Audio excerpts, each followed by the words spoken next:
नमस्कार, जय हिंद. मी शुभांगी सुक्रे तुम्हा सगळ्यांचं स्वागत करते आपल्याच टिक्कर मराठी पोलीस भरती या युट्यूब चॅनलवर. तर आज आपलं 27 नंबरचं लेक्चर इथे असणार आहे. मराठी व्याकरण रोज दुपारी 3 वाजता असतं. याच्यामध्ये आपण आतापर्यंत जे काही पेपर झाले पोलीस भरतीच्या पेपरमध्ये कोणत्या कोणत्या जिल्ह्यामध्ये कशा कशा प्रकारचे प्रश्न आले होते त्या सगळ्या प्रश्नांचा आढावा आपण इथं या लेक्चरमध्ये करत असतो. म्हणजे आतापर्यंत आलेले सगळे प्रश्न रोज थोडे थोडे करून आपण इथं बघतोय, जेणेकरून जे अभ्यास करतायत त्यांच्यासाठी लेक्चर फायद्याचं ठरेल. तर लेक्चर चालू झालेलं आहे. लेक्चरची लिंक जास्तीत जास्त विद्यार्थी मित्रांपर्यंत शेअर करायची प्रत्येकाने. चला पटापट सगळ्यांनाच गुड आफ्टरनून, शुभ दुपार. प्रश्नांना सुरुवात करूयात. आजचा आपला पहिला प्रश्न आहे, कर्तरी प्रयोगात कर्ता हा नेहमी डॅश डॅश असतो. 4 पर्याय आपल्याकडे आहेत. संबोधनवाचक, विभक्ती रूप, प्रथमांत, रूपकात्मक. काय येईल बरोबर? जो कुठला प्रयोग असेल त्या प्रयोगामध्ये तो प्रथमांतच असतो. फॉर एक्झाम्पल, कर्तरी प्रयोगात कर्ता प्रथमांत असतो, कर्मणी प्रयोगात कर्म प्रथमांत असतं.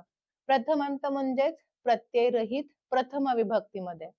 म्हणजे कर्तरी प्रयोगामध्ये कर्त्याला प्रत्यय नसतो, तसंच कर्मणी प्रयोगामध्ये कर्माला प्रत्यय नसतो. मग उत्तर कुठला बरोबर आहे? कर्तरी प्रयोगात कर्ता कसा असतो? प्रथमा विभक्तीत असतो. Option C right.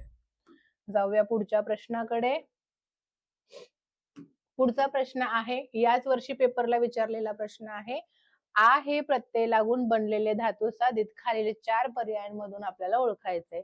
चिंता, करण, भरता आणि श्रोता. काय येईल बरोबर? आ प्रत्यय लागून बनलेलं धातू साधित. धातू साधित म्हणजे धातूला प्रत्यय, म्हणजेच एखाद्या क्रियेला प्रत्यय. मग कुठली क्रिया आहे आणि कुठे त्याला आ प्रत्यय? आ म्हणजे काना शेवटी आपल्याला ह्या दोघांमध्येच दिसतोय. बी आणि डी तर सॉरी इथे पण आहे. ठीक आहे, बी तर येणार नाही. मग काय येईल बरोबर? तर आ हे प्रत्यय लागून बनलेले धातू साधित चिंता हे उत्तर बरोबर दिलेलं आहे. Option A right. पुढचा प्रश्न महत्वाचा आहे बघा. राज्य गादीवरी काढी तुझ्या आठवणी, फळा आती माय, मायेची पाठवणी. तर या पद्यपंक्तीतील आपल्याला अलंकार ओळखायचा आहे. कुठला येईल अलंकार? बघा, रूपक, उत्प्रेक्षा, यमक आणि श्लेष. कुठला अलंकार असेल? आता रूपक म्हणजे जे उपमेय आणि उपमान दोन गोष्टी वाक्यामध्ये ज्या दिलेल्या असतात त्या दोघांमध्येही भेद नसून दोघं अगदी एकरूप असल्याचा बोध होतो रूपक मध्ये. उत्प्रेक्षामध्ये आपल्याला ऑब्झर्वेशन करायचं असतं की वाक्यामध्ये जणू जणू काय वाटे, गमे, भासे की यासारखे शब्द आहेत का. त्यानंतर यमक मध्ये रायमिंग वर्ड जुळवलेले असतात आणि श्लेष मध्ये एका शब्दाचे 2 वेगवेगळे अर्थ असतात. तर इथे आपल्याला काय दिसतंय? आठवणी आणि पाठवणी कवितेच्या चरणात ओळीच्या शेवटी यमक जुळवलंय, म्हणून यमक अलंकार ऑप्शन सी आला आपला राईट. पुढचा प्रश्न बघूयात. कांदा पडला पेवात, पिसा हिंडे गावात ही म्हण कोणत्या बोली भाषेतील आहे? खानदेशी आहे तर कुठली येईल मग? वऱ्हाडी, मालवणी, सातारा, हलबी. म्हणजेच काय? कांदा पडला पेवात, पिसा हिंडे गावात म्हणजेच काय? एखादी गोष्ट जी आपल्या जवळच आहे, मौल्यवान गोष्ट आपण जी शोधत असू ते आपल्या आजूबाजूलाच असताना सुद्धा ते आपल्याला आजूबाजूला आपण शोधत नाही, तर ती साऱ्या गावामध्ये शोधत बसतो. काखेत कळसा गावाला वळसा, बरोबर ना?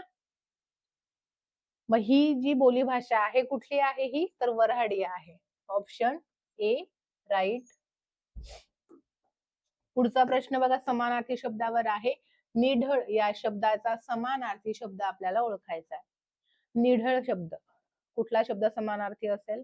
न ढळणारा, न ढळणारा, उंचावरील ध्रुव तारा, कपाळ आणि कातळ.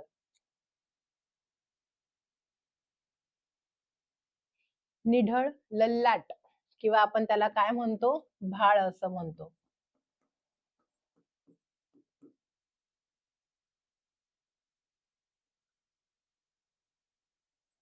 भाळ म्हणजे चंद्र, सॉरी भाळ म्हणजेच कपाळ. ठीक आहे, भालचंद्र ऍक्च्युली इथे तो विग्रह आठवत होते मी की भाळी आहे चंद्र ज्याच्या असा तो. क्लिअर? भाळ म्हणजेच कपाळ, निढळ एकमेकांचे समानार्थी आहेत, म्हणून ऑप्शन सी राईट. पुढचा प्रश्न आहे, खालीलपैकी कोणत्या दंत तालव्याचे उदाहरण मराठीत आढळत नाही? महत्वाचा प्रश्न, याच वर्षी पेपरला आलेला प्रश्न आहे. च, छ, झ आणि यापैकी नाही. आता दंत तालव्य विचारले म्हणजेच काय, ह्यांचे उच्चार दोन प्रकारे होतात. एक म्हणजे शेवटी य चा वापर करून आणि एक म्हणजे शेवटी अ चा वापर करून. तर दंत तालव्य म्हणजेच काय, तर च, छ, ज, झ च्या शेवटी अ चा उच्चार. ठीक आहे, त्याला म्हणतो आपण दंत तालव्य. तर ह्याच्यामध्ये हे जे 3 ऑप्शन आहेत, यापैकी नाही जेव्हा ऑप्शन मध्ये असतं, तेव्हा प्रत्येक वेळी तेच उत्तर बरोबर असेल असं नाही. तेव्हा आपल्याला बाकी पर्याय त्याचा विचार करावा लागतो. वाक्यामध्ये वापरून बघावं लागतं की ते आहे की नाही बरोबर. ठीक आहे. तर दंत तालव्य तुम्ही बघू शकता, च, च, छ, ज आणि झ. तर ह्यांच्यापैकी जर आपण विचार केला, च वरून चमचा, सादर, चांदोबा, चमचम आहे की नाही, च दंत तालव्य आहे म्हणजे तो येणार नाही. उच्चार नाहीये तो आपल्याला इथे ओळखायचा आहे. आता छ, छ आहे शेवटी याचा उच्चार, छत्री, बरोबर ना? छमछम, छ म्हणजे तालव्य उच्चार आहे छ चा, बट दंत तालव्य उच्चार नाहीये. च पासून कुठला शब्द तयार झालाय का? च कुठलाच शब्द तयार झालेला नाही. जसा झ पासून शब्द तयार झालेला आहे, झबले, झरा, झांज, झोका, झ पासून तयार झालेत म्हणजे दंत तालव्य दोघांचेही आहेत. फक्त छ चा दंत तालव्य नाही. छ आहे बट तो तालव्यमध्ये जातो. ठीक आहे, त्यामुळे यापैकी नाही उत्तर द्यायच्या आधी एकदा विचार करायचा आहे की ह्याच्यामध्ये उत्तर येतंय की नाही येतंय. बरं, जे सेशनला नवीन जॉईन झालेलं आहे, ज्यांना आपलं लेक्चर आवडतंय, उद्या आपण लाईव्ह मध्ये येणार आहोतच. आज सुट्टी असून सुद्धा तुमच्यासाठी आपण लेक्चर रेकॉर्ड करून आता अपलोड करतोय. ठीक आहे, त्यामुळे ह्याचा प्रत्येकाने विचार करायचा आहे थोडा तरी. आणि सेशन आवडत असेल तर लाईक करायचंय. चला पटकन जाऊया पुढे. ऑप्शन बी राईट.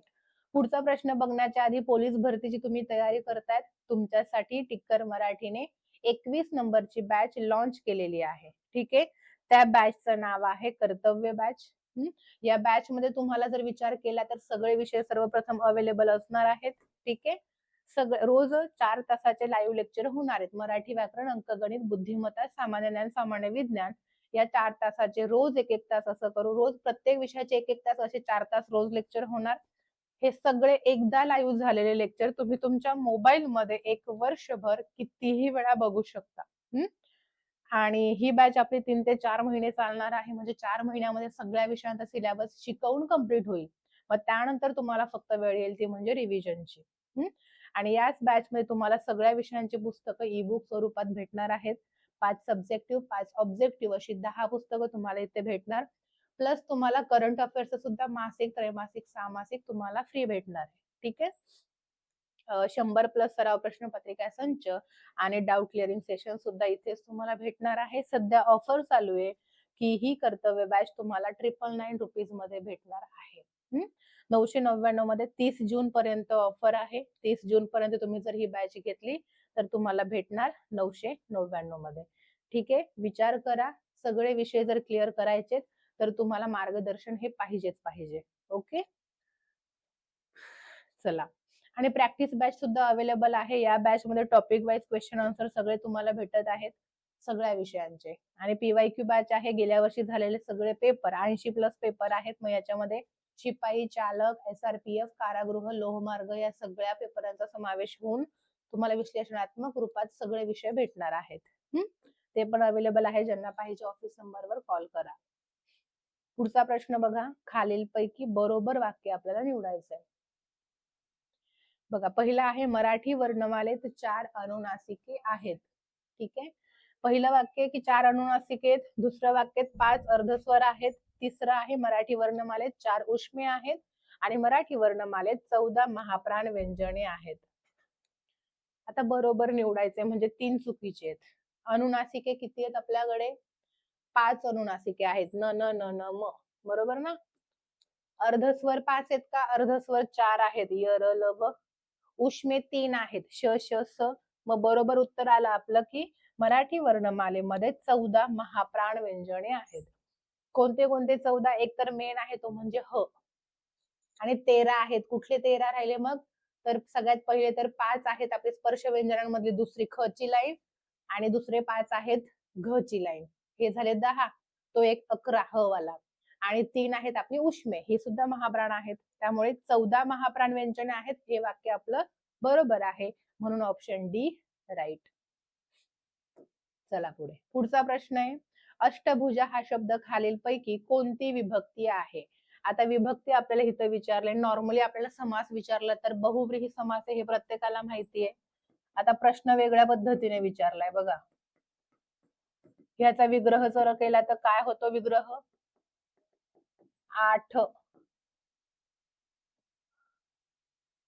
8 भुजा आहेत जिला अशी ती.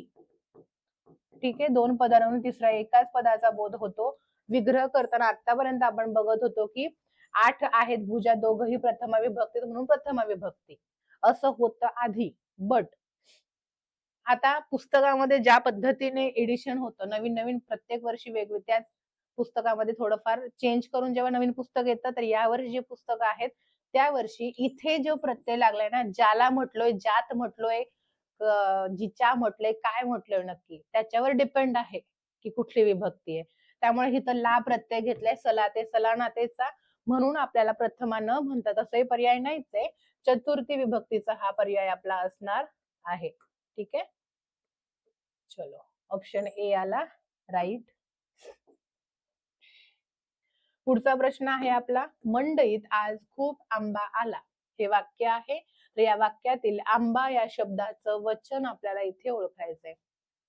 आता आंबा हा शब्द काय आहे या वाक्यामध्ये? नपुंसकलिंगी एक वचन, विपुलता दर्शक एक वचन, अनेक वचन, आणि पुल्लिंगी अनेक वचन.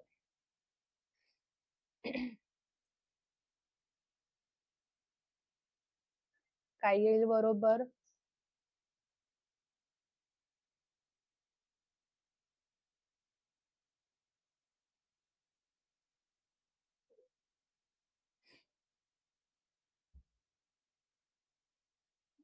तर मंडईत आज खूप आंबा, आता आंबा हा एकवचनी दिलाय, कारण आंबे अनेक वचन आहे ना आंबाचं, दिला एक वचनीत, बट खूप शब्द दिलाय.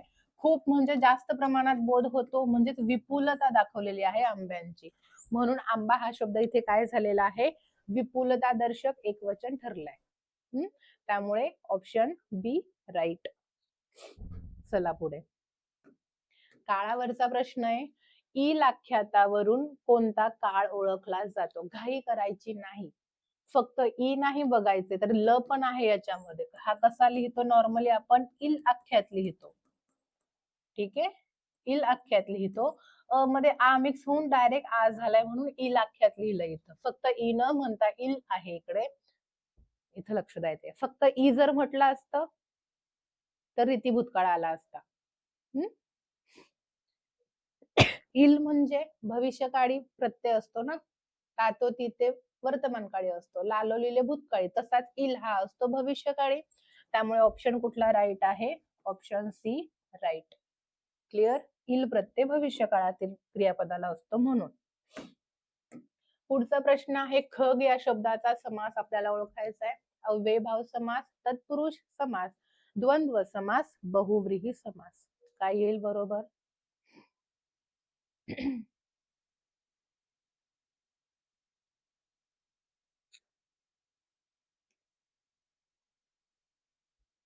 खग, आता नॉर्मली जर खग शब्द आपण बघितला, अभिधा शब्दशक्तीमध्ये आपण बघितला, योगरूढ, म्हणजे या शब्दाची निर्मिती उत्पत्ती पण माहितीये, आणि त्याला रूढी परंपरेनुसार एक अर्थ पण प्राप्त झालाय.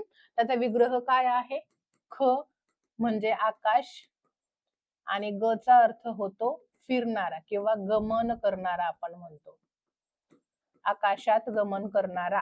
याला रूढी परंपरेनुसार एक अर्थ प्राप्त झालाय, तो म्हणजे पक्षी.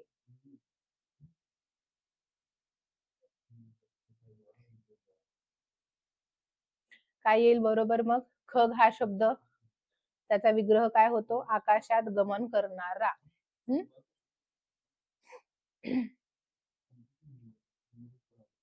ठीक आहे, तर मग इथं तुम्ही बघू शकता विग्रह करताना नारा नारी नार्य प्रत्यय लागतोय. मग नारा नारी नार्य प्रत्यय लागल्यामुळे तो वाक्याचा अर्थ पूर्ण करू शकत नाही. आहे द्वितीय पद प्रधान पण वाक्याचा अर्थ पूर्ण करत नाही, म्हणून त्याला आपण म्हणतो कृदंत तत्पुरुष. ठीक आहे, किंवा त्याचंच दुसरं नाव आहे उपपद तत्पुरुष समास. ठीक आहे.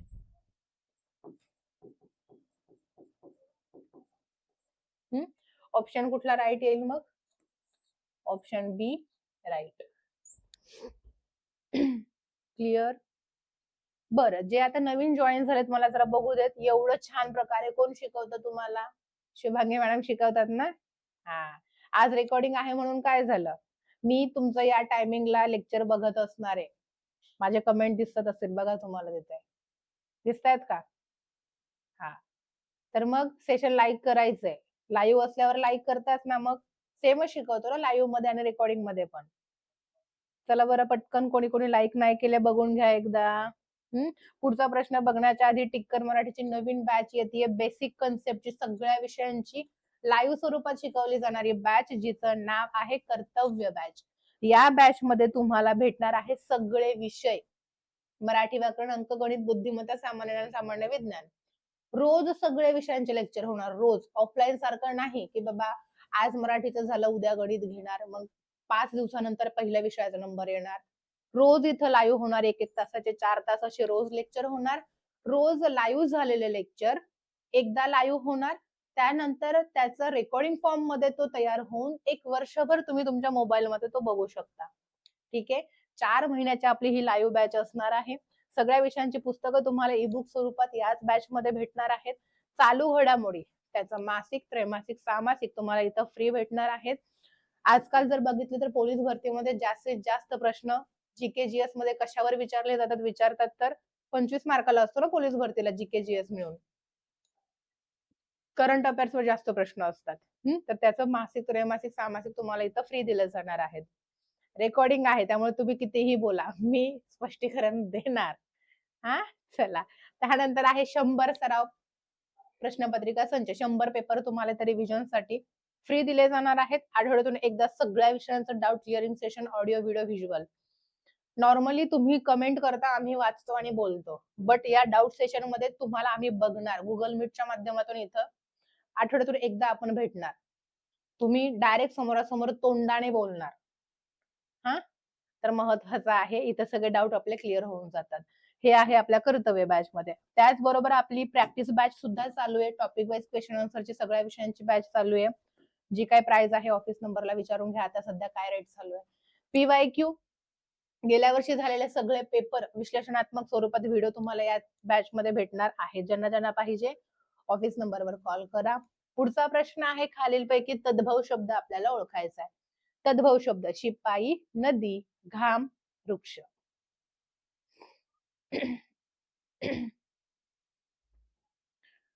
तद्भव म्हणजेच, उत्तर द्या, स्पष्टीकरण देते. तद्भव म्हणजे संस्कृत मधून मराठीत येताना बदल केलेले शब्द.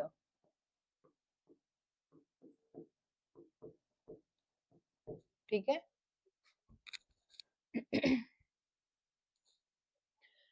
कुठला असेल तद्भव शब्द? तर घाम हा मराठी शब्द, याचा संस्कृत शब्द आहे घर्म. वृक्ष संस्कृत मधून जसाचा तसा वापरलाय, तत्सम आहे. नदी सुद्धा संस्कृत शब्द जसाचा तसा वापरलाय, तत्सम आहे. शिपाई मात्र फारसी भाषेतून मराठीत घेतलाय म्हणून तो फारसी शब्द आहे. आपल्याला विचारला होता तद्भव, म्हणून ऑप्शन सी आला राईट. पुढचा प्रश्न आहे, शिपायाकडून चोर धरला गेला या वाक्याचा प्रयोग ओळखा. नवीन कर्मणी प्रयोग, कर्तरी प्रयोग, भावे प्रयोग, यापैकी नाही. लईच थंडी वाजायला लागली. चला, काय येईल बरोबर? शिपायाकडून चोर धरला गेला. कर्ता कोण आहे, कर्म कोण आहे, त्याप्रमाणे आपल्याला ओळखायचे, कोणाप्रमाणे क्रियापद बदलते, कोणाप्रमाणे नाही. किंवा कधी कधी काही प्रयोगांमध्ये एवढं सगळं बघायची गरजच नाही, फक्त ऑब्झर्वेशन करायचंय कर्त्याला कडून प्रत्यय आहे का. बघा, शिपायाकडून चोर धरला गेला, धरणारे कोण? शिपाई, शिपाई झाले कर्ता, धरला तो काय चोर, चोर झालं कर्म, कर्त्याला कडून प्रत्यय जेव्हा असतो आणि वाक्यात कर्म सुद्धा असतं, कर्माला प्रत्यय नसतो आणि कर्त्याला कडून प्रत्यय म्हणजेच नवीन कर्मणी प्रयोग, त्याच दुसरं नाव आहे कर्मकर्तरी प्रयोग. ठीक आहे, ऑप्शन ए राईट. तसंही जरी ही ट्रिक माहिती नसेल ना, नॉर्मली आपण ओळखतो ज्याला प्रत्यय नसतो त्याच्याप्रमाणे क्रियापद बदलतो.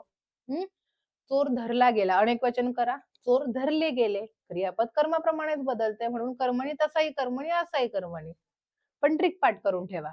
ठीक आहे, ऑप्शन ए राईट. चला पुढे. व्यंजनांना अक्षरत्व येण्यासाठी काय करावे लागते किंवा काय करतात? व्यंजन हलांत केलेलं असतं, अर्धवट उच्चाराचं असतं, त्याला अक्षरत्व प्राप्त करून द्यायचंय म्हणजे त्याचा उच्चार पूर्ण करायचा. व त्याचा उच्चार पूर्ण करायला आपल्याला काय करावं लागतं?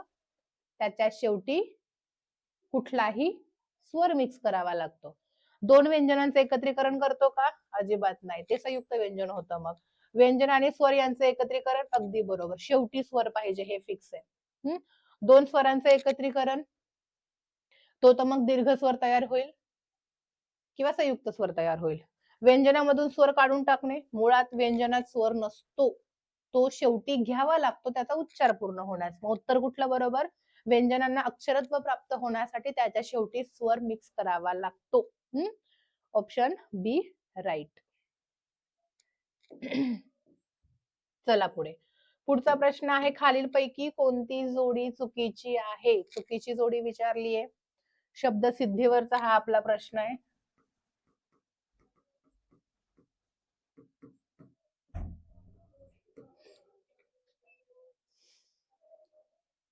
चला, बटाटा पोर्तुगीज शब्द, कंदील अरबी शब्द, शिपाई इंग्रजी शब्द, पिस्तूल पोर्तुगीज शब्द.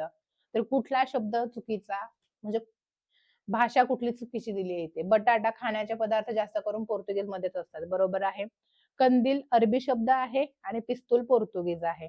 चुकीचा कुठला आहे? तर शिपाई हा इंग्रजी शब्द नसून मगाशीच सांगितलं मी तुम्हाला की शिपाई हा शब्द फारसी भाषेतून मराठीत घेण्यात आलेला आहे. चला मग पुढे जाऊयात. जोड्या जुळवायच्यात आपल्याला, स्वार्थी, संकेतार्थी, विद्यार्थी आणि आज्ञार्थी. पुढे वाक्य दिलेली आहेत, इकडे जोड्या दिल्यात. लावा बरं जोड्या बरोबर, कुठे दिसतायत बघा.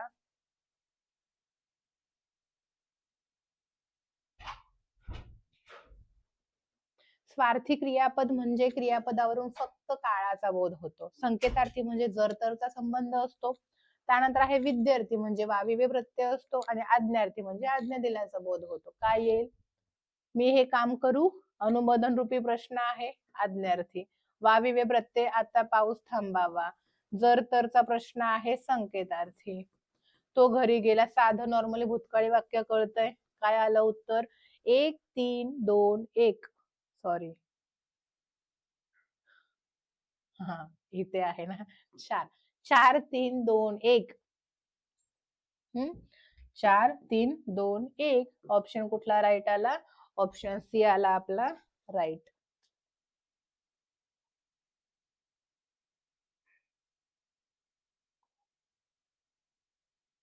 ठीक आहे,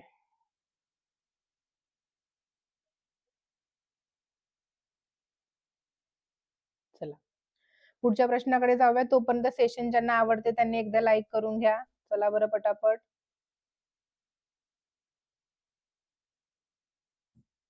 जाऊया पुढे.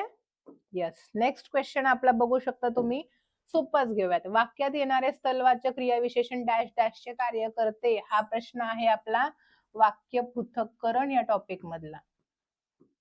वाक्य पृथक्करण म्हणजे शब्दातील घटक वेगळे करणे, म्हणजे कोणता शब्द कोणत्या अर्थाचं काम त्या वाक्यात करतोय, त्या अर्थावरून त्याला एक नाव पडतं, ते आपल्याला इथे ओळखायचंय. स्थलवाच्य क्रियाविशेषण अव्यय म्हणजे फॉर एक्झाम्पल वाक्य, सूर्य ढगामागे लपला, किंवा ते झाड इमारती आड झाकले गेले. इमारती आड, किंवा इमारती आड, किंवा दुसरा शब्द आपण बघितला की ढगा मागे, ठीक आहे. म्हणजे हे काय आहे, ठिकाणाचा बोध होतोय. म्हणजे हे कशाचं काम करतात, आधार पूरकाचं काम करतात वाक्य पृथक्करणामध्ये. Option D right. पुढचा प्रश्न आहे, क्रियापद म्हणजे वाक्याचा अर्थ पूर्ण करणारा क्रियावाचक शब्द. त्यानंतर क्रियापदाबद्दल दिलंय की क्रियापदातील प्रत्ययरहित मूळ शब्दाला धातू म्हणतात आणि नंतर दिले सर्व क्रियापदे क्रिया दाखवतात. तर वरील विधानांपैकी अचूक नसलेलं विधान, आता ह्याच्यावरून ओळखायचं आपल्याला उत्तर. हा प्रश्न ऑलरेडी मला वाटते 3 दिवसापूर्वी आपला झालाय, आठवा. चुकवला होता तुम्ही, त्यामुळे आता चुकवणार नाही. तसं मी लेक्चर बघतेच आहे आता आपलं, बघू कोण कोण चुकवतंय ते. हा चलो. तर बघू शकता तुम्ही, अचूक नसलेलं, अचूक म्हणजे बरोबर, बरोबर नसलेलं म्हणजे चुकीचं विधान आपल्याला ओळखायचंय. हे ज्याला कळलं त्याच्या सिली मिस्टेक होणं खूप कमी होणार. चुकीचे विधान कुठलंय? क्रियापदाची व्याख्या बरोबर आहे, वाक्याचा अर्थ पूर्ण करणारा क्रियावाचक शब्द. क्रियापदातील प्रत्ययरहित मूळ शब्द म्हणजे धातू, हे पण बरोबर आहे. सर्व क्रियापद क्रिया दाखवतात, हे मात्र चूक आहे. का चूक आहे? कारण सहाय्य क्रियापद क्रिया दाखवत नाही, क्रिया फक्त धातू साधितामध्ये असते. सहाय्यक क्रियापद क्रिया दाखवत नसून तो फक्त त्याला मदत म्हणून आलेला असतो क्रिया अर्थ पूर्ण करायला. क्लिअर? म्हणजे हे चुकीचं विधान दिलंय आणि चुकीचं विधान असलेलं म्हणजे फक्त क बरोबर ना. ऑप्शन कुठला अ ब म्हणणारे कळालं का? तरी पण असणार आहे कोणी कोणी, मला माहितीये अ ब म्हणणारे. काय ऑप्शन ए आला राईट. सेशन बघा एकदा, कोणी कोणी लाईक नाही केले, पटकन लाईक करून घ्यायचंय. पुढचा प्रश्न बघा, पंचमी विभक्तीचे प्रत्यय कोणते आहेत ते आपल्याला इथे ओळखायचे. पंचमी विभक्ती प्रत्यय त इ आ कोणाचे आहेत? सप्तमी विभक्तीचे आहेत, जिचा कारकार्थ आहे अधिकरण. स्थळ किंवा वेळेचा बोध याच्यामध्ये होतो. स्थळ म्हणजे ठिकाणाचा बोध होतो. सला नाते प्रत्यय द्वितीय आणि चतुर्थी दोघांमध्येही असतं. ने एशी निशी ई ही प्रत्यय तृतीयाचे असतात, जिचा कारकार्थ करण किंवा साधन सांगितला जातो. म्हणजे हे प्रत्यय ज्या शब्दाला लागतात तो शब्द क्रियेचं साधन दाखवतो. द्वितीयाचा कारकार्थ आहे कर्म, चतुर्थीचा कारकार्थ आहे संप्रदान, दान किंवा भेट दिल्याचा बोध इथे होतो. राहिला फक्त ऊन हून. पंचमी विभक्तीचे प्रत्यय आहेत, याचा कारकार्थ आहे अपादान. म्हणजे या वाक्यामध्ये, या टाईपच्या वाक्यामध्ये, ज्या वाक्यात ओढून प्रत्यय एखाद्या नामाला जोडलेला असतो, त्या वाक्यात दोन गोष्टी असतात. दोघं एकमेकांपासून लांब गेल्याचा बोध होतो म्हणजे अपादान, दुरावा किंवा वियोग निर्माण झाल्याचा बोध हे ओढून प्रत्यय जेव्हा नामाला लागतात तेव्हा होतो. म्हणून ऑप्शन डी राईट. तुमच्या माहितीसाठी पुन्हा एकदा सांगते की पोलीस भरतीसाठी टिक्कर मराठीने नवीन बॅच लॉन्च केलेली आहे काही दिवसांपूर्वी, जिचं नाव आहे कर्तव्य बॅच. ऑफर मध्ये तुम्हाला 999 मध्ये भेटत आहे. 30 जून पर्यंतच ऑफर आहे, त्यामुळे घेऊन टाका. टिक्कर मराठीचे 6 लाख सबस्क्रायबर पूर्ण झालेले आहेत. त्या आनंदामध्ये आणि बऱ्याच विद्यार्थ्यांचा आग्रह होता की आता ही बॅच तर संपली, निर्माण बॅच. मग आमच्यासाठी आम्हाला बेसिक पासून शिकायचंय, तुमच्यासाठी सुद्धा सगळ्या विषयांची लाईव्ह बॅच घेऊन येतोय आपण. कर्तव्य बॅच ऍडमिशन चालू आहे. 30 जून पर्यंत ऑफर आहे, घेऊन टाका, नाहीतर नंतर परत फी वाढेल. या कर्तव्य बॅच मध्ये तुम्हाला सगळे विषय लाईव्ह स्वरूपात भेटणार आहेत. 4 तास, रोज एक एक तासाचं एक एक विषयाचं लाईव्ह, असं रोज 4 तासाचं लाईव्ह होणार आहे. एकदा लाईव्ह झालेले लेक्चर तुम्ही तुमच्या मोबाईल मध्ये 1 वर्षभर रेकॉर्डिंग स्वरूपात कितीही वेळा बघू शकता. ही बॅच 3 ते 4 महिन्याची आहे. तुम्हाला भेटणार 4 महिने लाईव्ह आणि त्याच्यानंतर मग रिव्हिजन. सगळ्या विषयांची पुस्तकं, सब्जेक्टिव्ह पास, ऑब्जेक्टिव्ह पास तुम्हाला या बॅच मध्ये फ्री दिली जाणार आहे, ई बुक स्वरूपात. सगळ्या पीडीएफ एकत्रित करून त्याचं ई बुक बनवून दिलं जाणार आहे. त्यानंतर चालू घडामोडीचं सुद्धा ई बुक भेटणार आहे तुम्हाला, मासिक, त्रैमासिक आणि सामासिकच्या स्वरूपात. 100+ सराव प्रश्नपत्रिका संच तुम्हाला फ्री दिले जाणार आहेत आणि आठवड्यातून एकदा प्रत्येक विषयाचं 1 तासाचं असं डाऊट सेशन होणार. म्हणजे याच्यामध्ये तुम्हाला पडलेले सगळे डाऊट ऑन दी स्पॉट जे क्लिअर नाही झाले ते इथे तुम्ही क्लिअर करून घेऊ शकता. ठीक आहे. ऑफर आहे, ऑफरचा प्रत्येकाने फायदा घ्यायचा आहे. त्यानंतर आपल्याकडे चालू असलेली प्रॅक्टिस बॅच सुद्धा आहे. किती रुपयाला आहे एकदा ऑफिस नंबरवर कॉल करून विचारून घ्या. टॉपिक वाईज क्वेश्चन आन्सर सगळे ह्याच्यामध्ये तुम्हाला लाईव्ह मध्ये भेटणार आहे. आणि दुसरी आहे PYQ batch, previous year question, म्हणजे याच वर्षी झालेले सगळे पेपर. मागच्या वर्षी नाही, 2026 मध्येच पेपर झालेत, त्या पेपर मधले, मग शिपाई, चालक, SRPF, कारागृह, लोहमार्ग, या सगळ्या पोस्टचे जे काही आपले सगळ्या जिल्ह्यांचे पेपर आहेत ना, हे सगळ्या पेपर मधले सगळ्या विषयांचे प्रश्नोत्तरे तुम्हाला इथं भेटणार आहेत. व्हिडिओज विश्लेषणात्मक स्वरूपात तुम्हाला भेटणार आहेत. चला, सेशन बघा फायनली संपलंय आपलं. ज्यांना ज्यांना आवडले त्यांनी लाईक करायचंय. टिकर मराठी ऍप डाउनलोड करायची. टेलिग्राम चॅनल आहे तोही जॉईन करून घ्यायचा आहे. ऍप मध्येच तुम्हाला आपले सगळे बॅचेस भेटणार आहेत, मॉक टेस्ट भेटणार आहेत, ई बुक भेटणार आहेत. हे एक्सपोर्ट केलेल्या फाईल सगळ्या तुम्हाला फ्री पीडीएफ फोल्डर मध्ये तिकडे भेटणार आहे. थोडक्यात काय, पोलीस भरतीसाठी जे मटेरियल हवंय ते सगळं टिकर मराठी ऍप मध्ये अवेलेबल आहे. त्यामुळे डाउनलोड करून घ्या प्ले स्टोअरला जाऊन. आणि टेलिग्राम चॅनल आहे टिकर मराठी तोही जॉईन करायचा आहे. कारण ज्या काही अपडेट येतात त्या सगळ्या अपडेट आपण या टेलिग्राम ग्रुपला आपल्या पाठवत असतो. तर हे होतं आजचं आपलं लेक्चर. उद्या लाईव्ह आपण येणारच आहोत. ठीक आहे, तर कसं वाटलं कमेंट बॉक्समध्ये सांगायचंय. सेशनला लाईक शेअर सबस्क्राईब जरूर करा. चॅनल सबस्क्राईब करून घ्या जेणेकरून व्हिडिओ आल्या आल्या तुम्हाला लगेच नोटिफिकेशन येऊन जाईल. थांबूयात. फाईल सेव्ह करते, म्हणजे नंतर तुम्हाला जेव्हा अभ्यास करावासा वाटेल, वाचावंसं वाटेल ना, तुम्ही आपल्या फ्री पीडीएफ फोल्डर मध्ये जाऊ शकता डायरेक्ट ऍप मध्ये आणि पीडीएफ वाचून घेऊ शकता 5 मिनिटांमध्ये. ठीक आहे, चलो bye bye, take care, wish you all the best. जय हिंद.